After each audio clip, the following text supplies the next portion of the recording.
What's going on, Flix Talkers? This is David and welcome back to Flix Talk Podcast. Now I'm back with another movie review, this time for the 2019 remake of Pet Sematary. Now this one right here has a runtime of 1 hour, 42 minutes, and it comes out April 5th, 2019. Now this is directed by Kevin Coles and Dennis Widmeyer, and it is written by Stephen King and based on his novel as well. Now this film does star Jason Clarke, Amy Seimetz, and John Lithgow. Now, a quick synopsis for this film is: Dr. Lewis Reed and his wife, Rachel, relocate from Boston to rural Maine with their 2 young children. The couple soon discover a mysterious burial ground hidden deep in the woods near their new home. Now, if you guys didn't see, a couple videos back, I did do a retro review of the 1989 version of Pet Sematary. Now, that one is the original, and I'll just say off the bat, they kind of kept it about 80% true to that original in this 2019 version. But that being said, I kind of did myself a disservice by watching the original last week because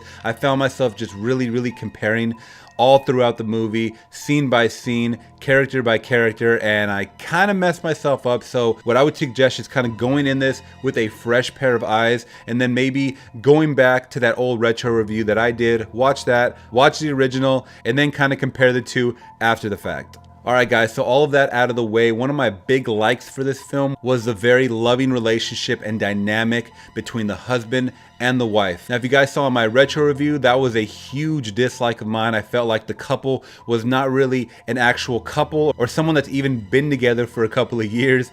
So the chemistry in this film really fit for these two characters, and I really started getting a little more invested in Lewis and Rachel's character as time went on. Now, another huge standout in this film is John Lithgow's character as Judd Crandall. Now, this is kind of that lanky, creepy character that I was talking about in my retro review, and he kind of plays a little true to that original character, but kind of throws his own little twist. He is a very caring neighbor, and he kind of finds his deep, innocent nature when interacting with the young daughter. He really cares about the family, even knowing them for a very short time. I mean, there is a couple of scenes that kind of show that there's been maybe a couple months period going on with them living in the house that we didn't really see in the original. So we see that they get to kind of develop a neighborly bond, and it worked out pretty well. Now, one thing I really did like about this movie, guys, is they focused more on Church the cat. So when that cat was killed and brought back from the Pet Sematary, it really had a lot more scenes going on than the original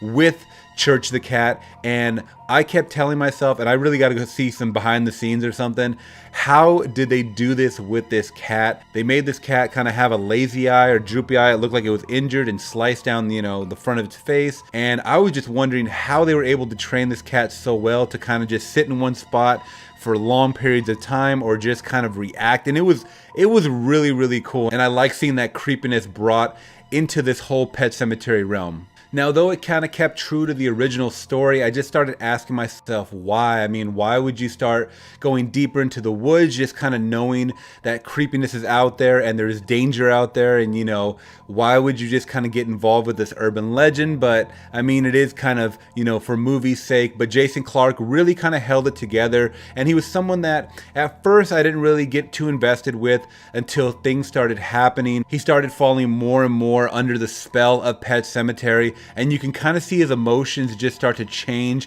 and get deeper and darker, and more emotion just coming out in his tears of just trying to save his family dynamic as the movie progressed. And I really liked that, because I was actually skeptical at first about Jason Clarke being the main guy in this film.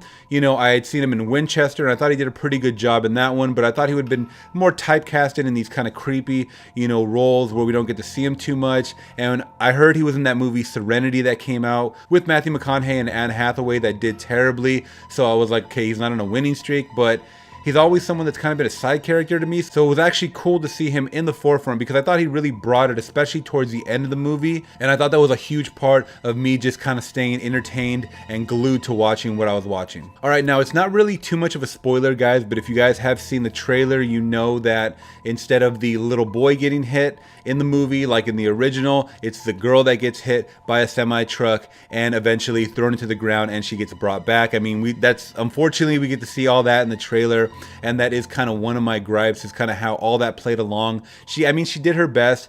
you know, as far as being, you know, the dead girl coming back, they gave her the lazy eye. That seems to be a trait with people coming back, is they kind of have a lazy eye. You know, her and the cat had it as well. But it just seemed, I don't know, a little goofy at times, where I kind of wanted to chuckle, even though everybody in the audience was on edge. I mean, my whole thing when I'm watching a scary movie is the loud noises. I'm always covering one ear. I can see whatever's coming at me, but if there's loud sounds, that makes me jump. I gotta say, guys, there was a lot of jump scares, more than I thought would be in this movie. I felt like I was watching a James Wan Conjuring movie. That was the one thing that kind of took away from the whole element of this Pet Sematary world, was the cheap jump scares. And I knew they were coming. I saw them coming, you know, the false jump scares at that. But it's just a small gripe. Some people really, really like those jump scares. So, I mean, I can't really fault them at that. It just wasn't a personal preference. Another like of mine, guys, I guess, was the runtime. I felt like everything was chopped up so much. I mean, you get so many movies, even horror movies nowadays, that want to stretch it to almost 2 hours. I feel it's totally unnecessary. An hour 42 was perfect, especially since you get 25 minutes of trailers before. So your ass gets tired after a while in those uncomfortable seats sometimes. Yeah, this was a perfect, well-edited movie. It was very, very creepy and ominous, just like the original. There was a couple of scenes where they were walking through the woods, you know, Judd and Lewis, and it seemed a bit green screeny at times, where it was almost noticeable to like a sci-fi channel type budget, but you know, just a little nitpicky, like I said. And there was a couple of dream sequences that looked a little cheesy and cheap as well, but I'm not gonna hold that against them. These directors, I don't know too much, and it looks like they don't have any major movies under their belt, so this might be their first one. And I thought the kid actors were pretty good in this one. Gage himself looked really, really close to Miko Hughes, the original kid actor in Pet Sematary in 1989. So anyways, overall, guys, Pet Sematary was a good, creepy time. It just got creepier as it went. Oh yeah, and the whole side story that I didn't like in the original about Rachel's flashbacks with her sister, you know, about her taking care of her sister, they actually delve deeper with that in this 2019 remake, and I thought it actually played out a little better, even though the death of her sister was switched up a little bit and I didn't really care for that one too much. They kind of played on it a lot, and they kind of involved it into the whole house element, so it went from being like something that you thought was only sacred burial grounds to like the house being haunted itself. So it was a little weird with some paranormal stuff going on, but I'm not going to fault it too much for that. I had a good time, especially if you're watching this with fresh eyes. You haven't seen the original, I would say just watch this one first, like I said. So that being said, guys, I got to give this one an 8 out of 10,